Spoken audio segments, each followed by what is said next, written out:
Dor kapal feri Watu Napato patah, satu unit truk nyaris terjun ke laut.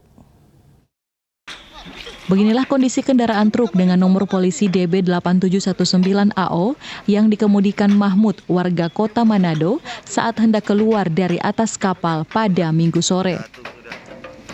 Sopir truk menceritakan saat kendaraan yang dikemudikannya hendak keluar dari atas kapal, tiba-tiba ram dor kapal KMP Watu Napato patah.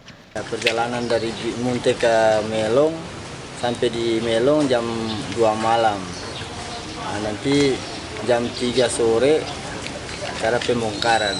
Sekarang berapa auto sudah turun itu. Serta saya yang turun langsung ramdor patah. Ban muka sudah naik, langsung ban belakang masih tertinggal di belakang itu, ramdor patah. Ia berharap ada perhatian dari pemerintah daerah serta pengelola kapal KMP Watu Napato untuk dapat memperhatikan kondisi kapal, sebab menurutnya sudah waktunya untuk dilakukan perbaikan. Setelah kurang lebih 2 jam proses evakuasi, akhirnya truk tersebut berhasil diangkat ke atas dermaga, namun sejumlah barang yang ada di dalam truk semuanya jatuh ke laut. Tak ada korban jiwa dalam kejadian ini, namun kerugian ditaksir ratusan juta rupiah. Dari Talaut, Alfred Tumanung melaporkan untuk Kawan Nuwa TV.